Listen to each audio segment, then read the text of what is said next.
خپله لاره خپله جوړه کړئ.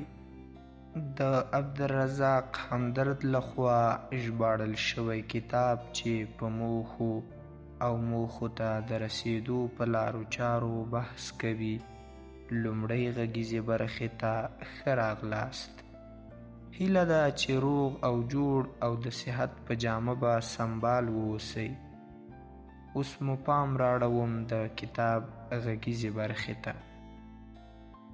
له ستونزو مه ویریږئ. په ځنګل کې هر وخت ځناور له خپلو دښمنانو نه په ویره کې وي. له دې کبله هغه د هغو لپاره ډیر ضروري وي او د دې بیدارۍ له امله د ځناورو پنځه ګونې وړتیاوې یا فطري صلاحیتونه راپورته کیږي او د هر ځناور شخصیت ځواکمن پاتې کیږي. او له دې کبله کوم ځای چې د ځناورو لپاره لوی لوی پارکونه جوړیږي، هلته په مصنوعي توګه دا نقطه په پام کې نیول کیږي او د هغوی لپاره داسې تدابیر نیول کیږي چې د دوی په اړخ کې داسې څه شتون ولري چې له هغه نه دوی په ویره کې وي. د مثال په ډول که د سویانو په څنګ کې پیشوګانې اچول شوي وي او یا د هوسیو په خوا کې زمری یا لیوه اچول شوی وي، او همداشان دوی کولی شي ځناور بیدار وساتي چې هغه هر وخت د ځان ساتنې لپاره ژوي او هڅاند وي. او که داسې نه وي، هغوی نشي کولی عادي ژوند وکړي. او دا خبره د انسانانو لپاره هم سمه ده. انسان ته لوی خدای جل جلاله بې شمېره وړتیاوې ورکړي دي او د انسان دا وړتیاوې په عادي حالاتو کې ویدې پرتې وي او هله بیداریږي کله چې انسان له کومې سختې شیبې سره مخامخ شي او یا انسان په رښتیني ډول د هغو کارول وغواړي. او دا ډیر ځله کتل شوي دي کومې کورنۍ چې اسوده او آرام ژوند تیروي د هغو وګړي بې حسه او کم عقل وي. او د دې پر خلاف کوم خلک چې پر ستونزو او سختو حالاتو کې وخت تیروي د هغوی صلاحیتونه بیدار او هغه خلک ویښ او زیرک وي. په روانه پیړۍ کې مسلمانان دا شکایت کوي چې دوی په خپل چاپیریال کې خوندي نه دي او د نه خوندیتوب احساس یې کړوي. خو دوی دا خبره هیره کړې ده چې د اسلام لومړي وخت مسلمانان په مکه او مدینه کې له دې نه له زیاتو ستونزو او کړاوونو سره لاس او ګریوان و او د دښمن له هیڅ ډول ضرر څخه نه و خوندي. که چیرته دا نه خوندیتوب بده خبره نه وای، نو باید د الله رسول او د هغه ملګري خو خامخا له ستونزو او د دښمن له ضرر نه خوندي وي. خو خدای جل جلاله داسې نه کول، بلکې هغوی یې په پرله پسې توګه ستونزو او کړاوونو کې بند ساتلی وي. هغوی په خپل ټول ژوند کې آرام او سوکاله ژوند ونه لید. حقیقت دا دی چې د دې نړۍ نظام لوی خدای جل جلاله داسې برابر کړی دی چې دلته به له فشار او کړاو سره راپورته کېدل او بیدارېدل وي.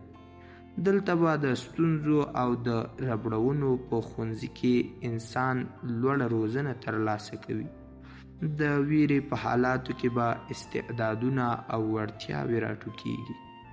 تاریخ موږ ته راښایي چې د هغو خلکو لوی لوی بریالیتوبونه ترلاسه کړي دي کوم چې د حالاتو په زندان کې بند پاتې شوي و.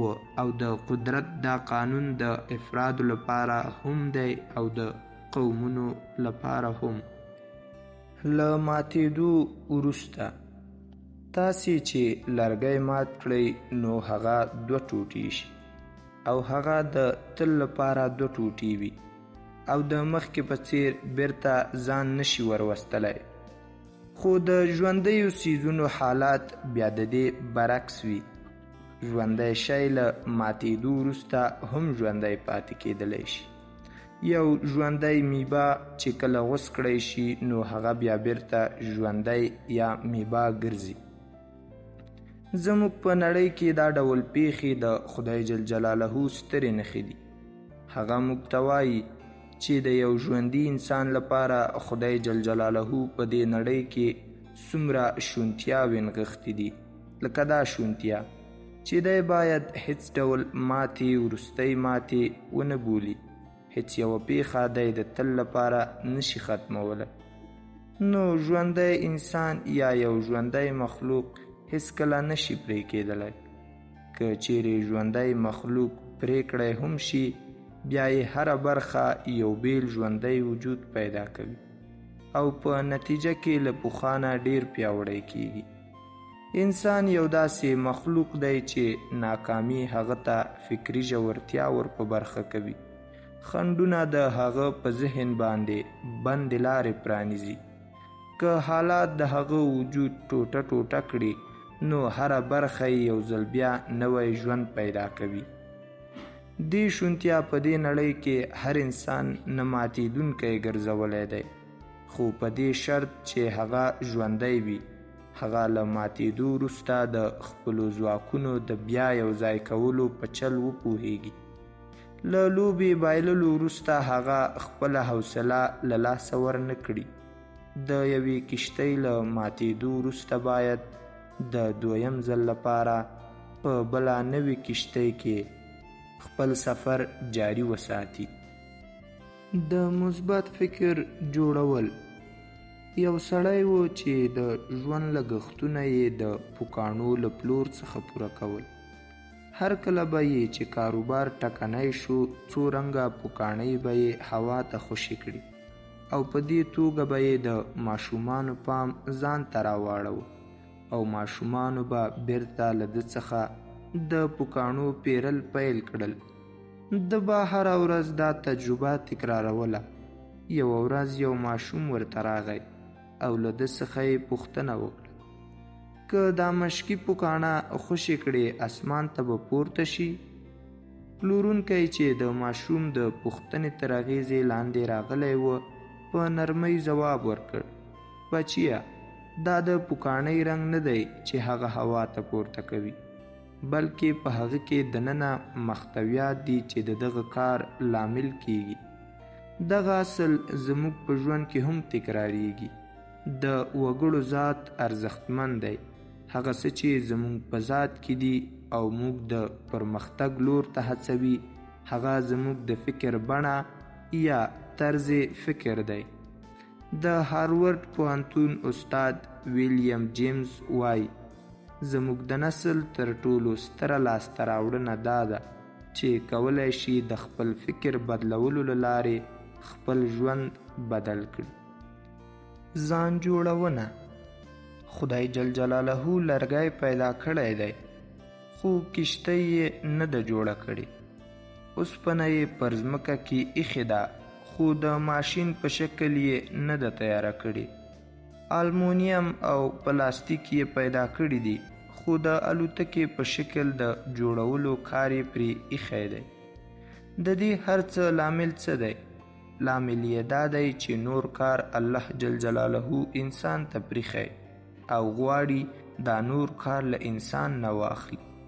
الله پاک یو خوا ټول خام مواد پیدا کړي دي او بل لور ته انسان ته د عقل وړتیا ورکړې ده. اوس انسان کولی شي له ځمکې نه خام مواد واخلي او ماشین ترې جوړ کړي په خپلو هڅو سره. د نفسیاتو ماهرینو اندازه لګولې ده چې انسان ته خدای کوم صلاحیتونه او وړتیاوې ورکړي دي. دی پر ټولنیزه توګه له هغو نه یوازې 10% کې کاروي. د دې څېړنې په ترڅ کې د هارورډ پوهنتون پروفیسر ویلیام جیمز وایي، کوم شی چې موږ کولی شو جوړ یې کړو، موږ د هغه جوړولو ته چمتو نه یو. موږ له نورو نه ګیلې او شکایتونه کوو چې موږ ته خپل حقوق او برخې نه راکوي، خو لومړی موږ باید له خپلو ځانونو ګیلې وکړو. هغه داسې چې لوی څښتن چې په دې نړۍ کې موږ ته څومره غوره صلاحیتونه او وړتیاوې راکړي دي، موږ له هغو ټولو نه ګټه نه ده اخیستې. او چې د څومره مترقي او بریالي ژوند وړتیا یې راکړې ده، موږ له هغه نه په ډېر کم ژوند بسنه کړې ده. هر انسان ته پکار ده چې نورو ته د کتلو پر ځای خپل ځان ته وګوري، ځکه انسان په خپله د خپل ځان دوست هم دی او دښمن هم. له دې نه هاخوا نه د بل دښمن شته او نه یې کوم دوست شته. انسان چې خپلې شونتیاوې وکاروي بریالیتوب ترلاسه کولی شي، او که خپلې شونتیاوې ونه کاروي د دې دویم نوم بیا ناکامي ده. خو دې ته مو باید پام وي چې خپلې هڅې به مو په سمه او مناسبه توګه برابرې کړې وي. په غلطه توګه خپل توان او هڅې لګول د خپل ځواک د ضایع کولو معنا لري. د مخکینی انسان په آن شتمن کېدلو لپاره یوازې یوه لاره شتون لري. هغه لاره داسې چې له اوسپنې نه سره زر جوړ کړي. هغوی یوازې سره زر ارزښتناک شی باله.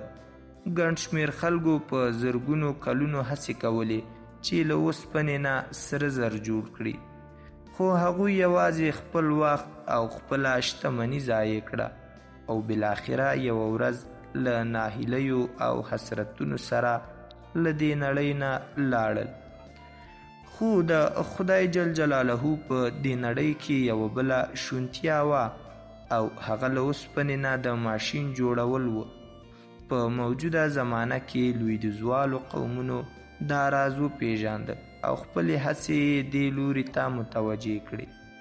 دوی له اوسپنې نه ماشین جوړ کړ او د دې پایله دا شوه چې هغه له سپینو او سرو زرو نه هم زیاته شتمني ترلاسه کړه. په ناکامۍ کې بریالیتوب. په دویمه نړیواله جګړه کې 1939 میلادي کال کې امریکا که څه هم له بریتانیې او د هغې له انډیوالانو سره د وسلو او مهماتو مرسته کوله، خو په مستقیمه توګه یې برخه نه وه پکې اخیستې. نو جاپان د امریکا پر ضد یو پټ پلان برابر کړ او د 1941 میلادي کال د دسمبر پر 9 یې په ناڅاپي توګه د امریکا په سمندري اډه له پرل هاربر باندې سخته حمله وکړله او هغه یې له منځه یوړ. خو د امریکا هوایي ځواک بیا هم خوندي پاتې. دا هغه وخت و چې د امریکا لومړی اټومي پلان د تکمیلېدو پړاو ته په رسېدو. کله چې دا پلان تکمیل شو، امریکا له جاپان نه وغوښتل چې بې له قید او شرط دې وسله پر ځمکه کیږدي او که نه هر څه به یې له منځه یوسي. جاپان ته د امریکا د نوي ځواک او قوت معلومات نه و او د امریکا خبره یې ونه منله. هغه و چې 1945 میلادي کال د اګست پر 14مه یې د جاپان پر 2 صنعتي ښارونو هیروشیما او ناګاساکي باندې اټومي بمونه وغورځول او په یوه ګړۍ کې یې د جاپان فوځي ځواک نیست او نابود کړ او جاپان دې ته اړ شو چې وسله پر ځمکه کیږدي. له دې وروسته جنرال ډوګلس میکارتر له امریکایي فوځیانو سره په جاپان کې کوز شو او جاپان په مکمله توګه امریکایانو ونیو. که څه هم د جاپانیانو وسلوال ځواک پر مکمله توګه ماتې خوړلې وه، خو جاپانیانو کې د جګړې نیشه لا مکمله پاتې وه. هغه مهال د جاپانیانو د جګړې نیشه دومره زیاته وه چې په ځانونو پورې به یې بمونه وتړل او په دې توګه به یې په امریکایي ټانګونو حملې کولې. اوس له جنرال میکاوتر سره دا فکر و چې څنګه به وکولی شي چې د جاپانیانو له سرونو د جګړې نیشه وباسي. جنرال میکارتر د دې ستونزې د حل لپاره دا تدبیر برابر کړ چې باید د جاپانیانو توجه د جګړې له جذبې نه د اقتصادي هڅو لور ته واړول شي. یو امریکایي مبصر انتوني لیوس په دې اړه داسې لیکي: کله چې 40 کاله مخکې جاپانیانو وسله پر ځمکه کېښودله، نو جنرال میکارتر نه یوازې په جاپان باندې قبضه وکړه، بلکې د هغه هڅې دا وي چې د دوی هیواد له نوي سره بیا ودان کړي. که هغه مهال له نوموړي جنرال نه چا پوښتنه کړې وای چې ستا تر ټولو لویه آرزو څه شی ده، نو زه ګمان کوم چې د هغه ځواب به دا و چې جګړه ما او جاپانیانو د جګړې جذبه د اقتصادي هڅو لوري ته راګرځول زما لویه آرزو ده. اوس د جاپان لپاره یو صورت دا و چې که څه یې هم له دښمن سره مخامخ ډغره نه شوه وهلی، نو په پټو او غلچکیو بریدونو سره یې د جګړې لړۍ اوږدولی شوه او دا وروستی درجه کار خو یې کولی شو لکه نن یې چې د هندوستان مسلمانان کوي، یعنی د خپل فرضي دښمن په خلاف د الفاظو بېګټې جګړه جاري ساتل. خو جاپان د خپل فاتح وړاندیز ومانه او سمدستي یې د خپل کار مخه بل لور ته واړوله. دوی له امریکایانو سره مخامخ ټکرونو ته د پای ټکی کېښود او خپل ټول ځواک یې د ساینسي زده کړو او تخنیکي پرمختګ لور ته واړوه. د دې پایله د خورا سترو بریالیتوبونو په شکل کې رامنځته شوه. جاپان په تیزۍ سره د اقتصادي پرمختګ په لوري روان شو. جاپان په 1971 میلادي کال کې د 6 بلیونو سامانونه امریکا ته واستول او له دې وروسته د جاپاني مصنوعاتو مقبولیت په امریکا کې زیات شو، ان تر دې پورې چې له موجوده اندازې سره سم به په 1985 میلادي کال کې د جاپان په پرتله د امریکا تجارتي تاوان مقدار 45 بلیونه ډالرو ته ورسیږي. ټایمز آف انډیا 14 سپتمبر 1486 میلادي کال کې په نیوزویک 12 اګست 1985 میلادي کال کې د جاپان د 14 year مایریکل تر سرلیک لاندې یوه لیکنه چاپ شوې.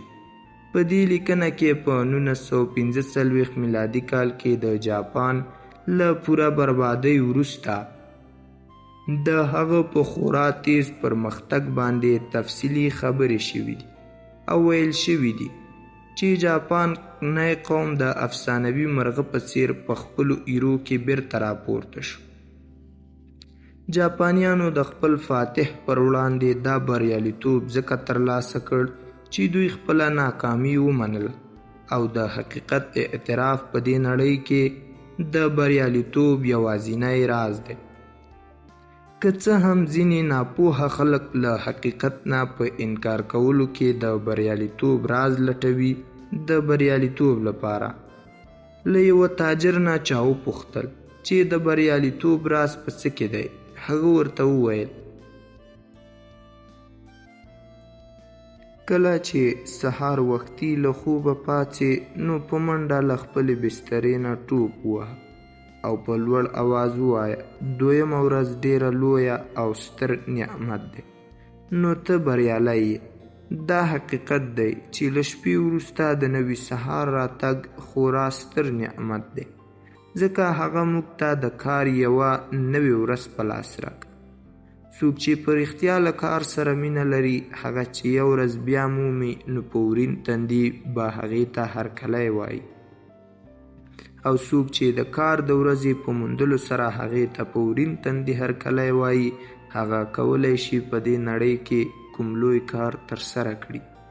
پر ځمکه باندې بیا د شپې او ورځې راتګ په ښکاره مخلوقاتو کې یو عجیبه پیښه ده، ځکه په دې پراخو مخلوقاتو کې یا خو د لمر پر څیر ستوري دي چې د اور یو لوی انګار ته ورته دي او په هغه کې د انسان ژوند ناشونی دی.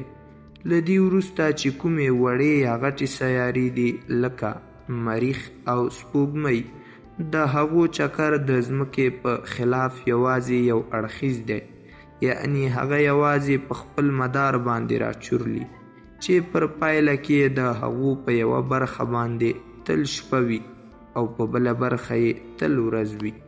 ځمکه هغه یوازینۍ کره ده چې په خپل مدار باندې له چورلېدو سره سره په خپل محور باندې هم راګرځي.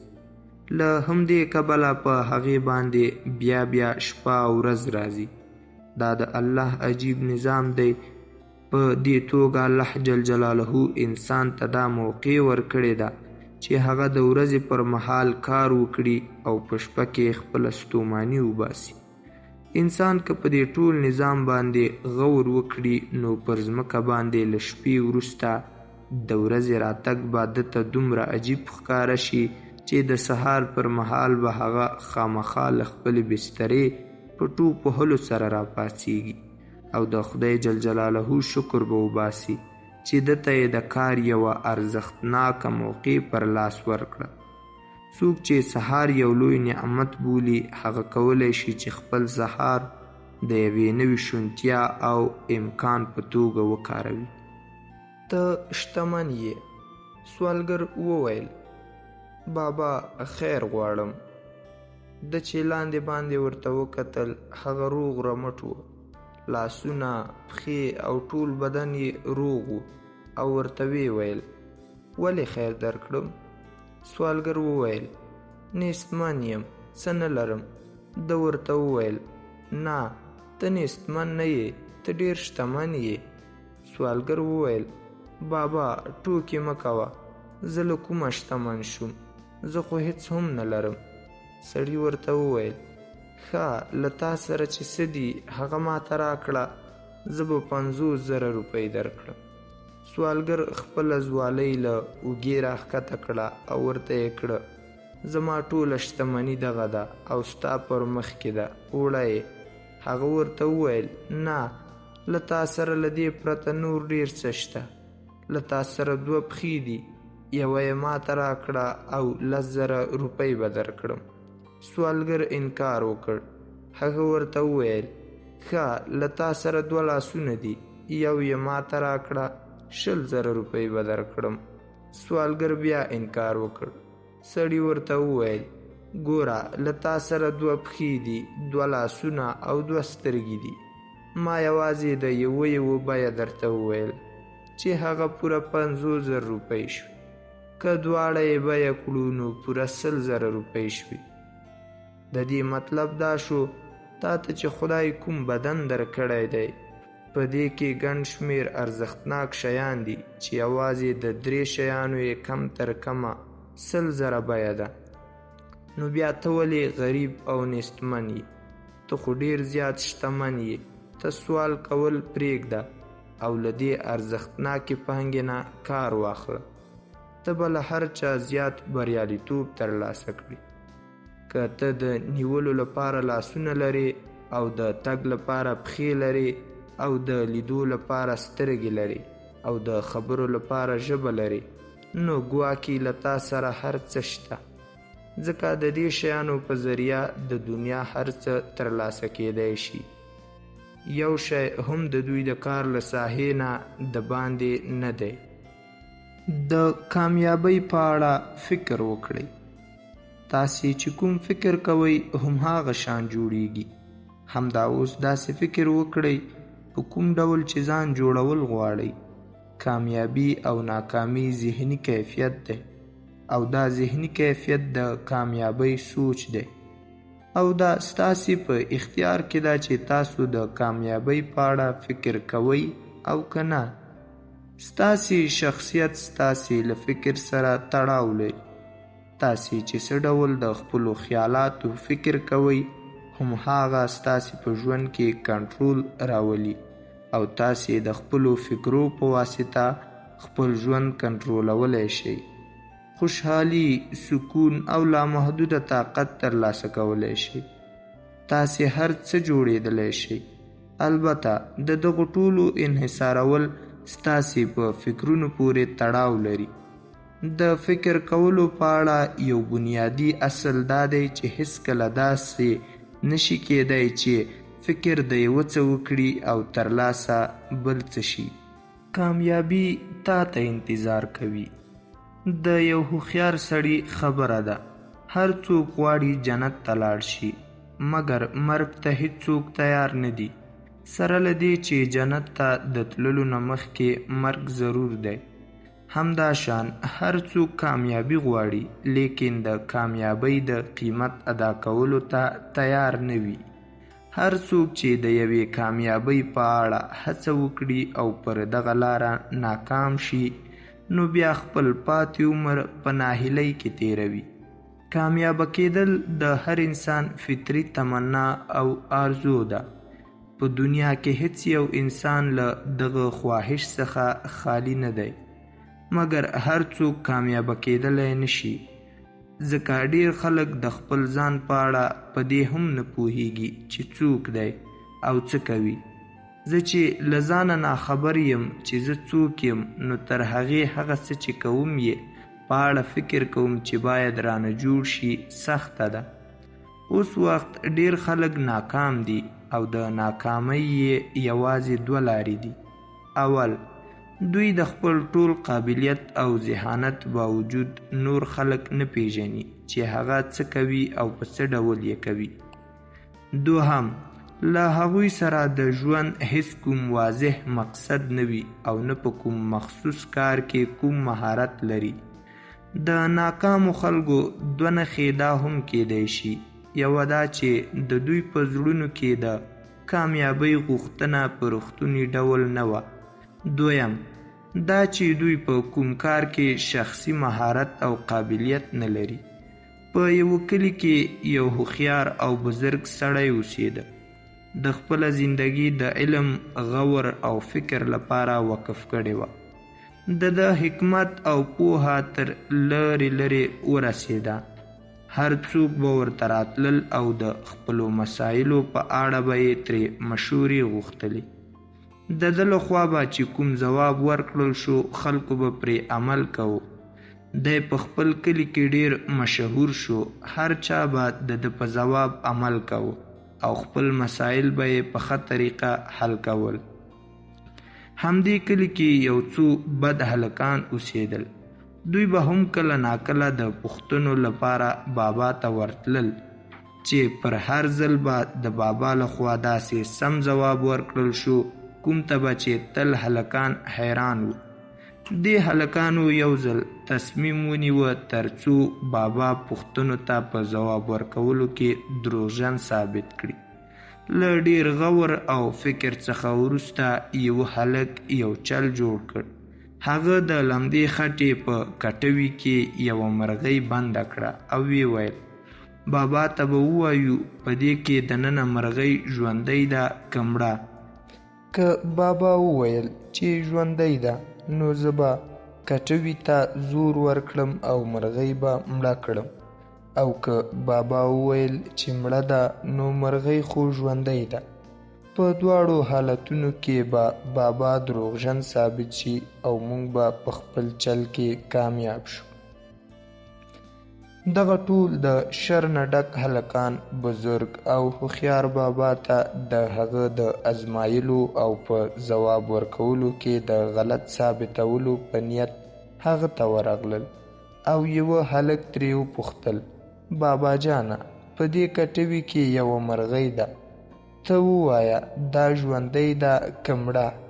هوښیار او پوه بابا ټولو ته وکتل او مسکی شو او بیا یې په پوره اطمینان ورته وویل زویه مرغۍ ستا په لاسونو کې ده او تا ته اختیار دی چې ته هغه وژنې او که یې پرېږدې.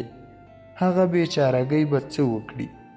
د دې کیسې له راوړلو څخه موخه دا ده چې په زندګۍ کې موږ ته چې کامیابي یا ناکامي ترلاسه کیږي د هغې دارومدار زموږ په خپل انتخاب باندې دی او دا انتخاب زموږ د فیصلو تابع دی. په زندګۍ کې چې موږ کومه کامیابي ترلاسه کوو دا زموږ افکارو او د کلونو کلونو د اعمالو نتیجه ده. هیڅ کامیابی یا ناکامی یوه په یوه نه واقع کیږي او نه هیڅ کومه واقع د ترقی یا تنزل سبب جوړیږي. لوی بریالیتوب. یو انګریز شاعر ویلی دی څوک چې غواړي په دنیا کې لوړ مقام ترلاسه کړي هغه به هغه وخت هم په کار بوخت اوسي کوم وخت چې خلک خوبونه کوي. موخه دا ده چې دا ډول انسان به یوازې د خلکو په څیر په عامو حالاتو کې کار نه کوي بلکې دی به هغه وخت هم کار کوي چې خلک له کارونو خلاص وي او ویده وي. ځکه دی چې ډیره ترقي او ستر بریالیتوب غواړي نو کار به هم زیات کوي. دا یو حقیقت دی چې لوی بریالیتوب د لویو هڅو په پایله کې رامنځته کیږي. د ژوند د ټولو پرمختګونو همدا حالت دی.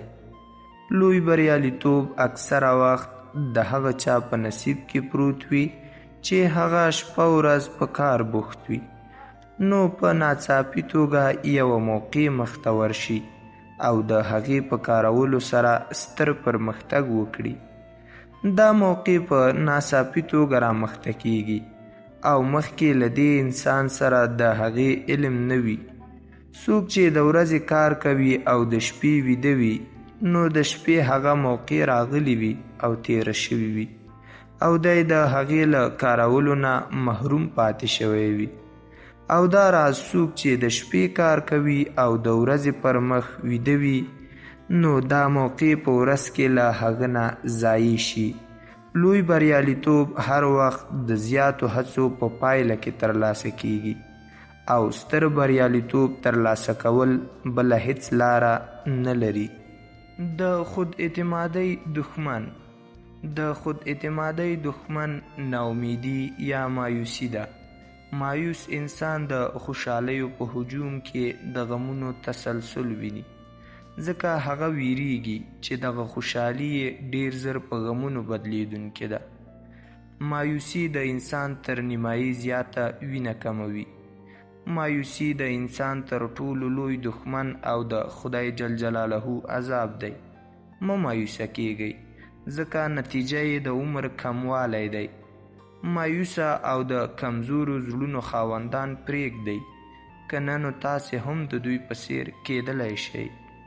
له هرې ناکامۍ وروسته کامیابي په لاس درتلی شي. شرط یې دا دی چې له ناکامۍ وروسته مایوسه نه شئ. ځینې خلک پر خپلو کمزوریو او خامیو د پردې اچولو لپاره د نورو خلکو د عیبونو او کمزوریو پلټنه کوي.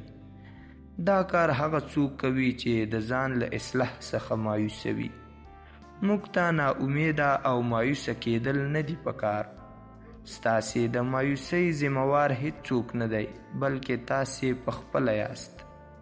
لکه یو هلک په ژړغوني غږ خپلې مور ته وویل: مور جانې، زه پوهیږم هیڅکله به په امتحان کې کامیاب نشم. مور یې ورته وویل: زویه، دا خبره ولې کوې؟ ته په امتحان کې د کامیابېدو په هکله د منفي نظر په ځای له مثبت نظر څخه کار واخله. دا وړه واقعه موږ ته 2 ضروري شیان را یادولی شي. لومړی دا چې ناامیدي یو غلط عادت دی او د نورو ټولو بدو عادتونو په څیر دا هم په یو ښه عادت بدلیدی شي. دویم دا چې زموږ ناامیدي زموږ د حالاتو پیداواره نه ده بلکې زموږ په ذات، رویه او نظر کې شامله ده.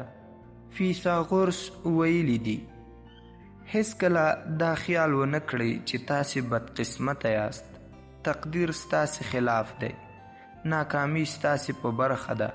که چیرته په دنیا کې د ځینو انسانانو لپاره کامیابي او د ځینو نورو لپاره ناکامي د تقدیر لیک وای نو بیا به د کائناتو خالق موږ ته د مبارزې کولو حکم نه کاوه. ځنډ نه دی پکار. د طب پوهنځي پروفیسر زباني امتحان اخیست. له زده کوونکي یې وپوښتل چې که په یو ناروغ د زړه حمله راغله ته به څو ګولۍ ورکوې؟ زده کوونکي ورته وویل 4. لږ ځنډ وروسته زده کوونکي وویل: استاده، زه کولی شم خپل ځواب بدل کړم. استاد وویل: هو، بالکل کولی شي. استاد په خپل لاس تړلي ساعت ته وکتل او زیاته یې کړه: خو متاسفانه چې ستا ناروغ 40 ثانیې مخکې ومړ. په کوم ناروغ چې د زړه حمله راشي د هغه حالات خورا نازک وي. هغه ته باید سمدستي د درملو بشپړ خوراک ورکړل شي. او که داسې ونه کړل شي نو په راتلونکو څو ساعتونو کې باید دا ناروغ د ډاکټر پر ځای ګور ته وسپارل شي. انساني ژوند هم دې ته ورته دی. ځینې کارونه دومره نازک وي چې هلته انسان دې ته اړ وي چې بیړنۍ پریکړه وکړي، او که داسې ونه کړي نو خامخا به له ناکامۍ سره مخ کیږي، او راتلونکی وخت به د دې نه وي چې سړی د هغه کار د لاسته راوړلو لپاره لاس او پښه ووهي، بلکې یوازې دی او پښیماني به سره پاتې وي. د ژوند سفر د ریلګاډي د سفر په څیر دی. ریل هر وخت په ټاکلي وخت په خپل تمځای درېږي او له څو ساعتونو وروسته مخ پر وړاندې روانېږي. په دې حالت کې یوازې هغه څوک په اورګاډي کې ځای ترلاسه کولی شي چې په مناسب وخت کې ځان تیار کړي او په ټاکلي وخت د ریلګاډي تمځای ته ځان ورسوي، او کنه ریل به په خپل ټاکلي وخت ځي او راځي. دی به ونه شي کولی چې ځای پکې پیدا کړي.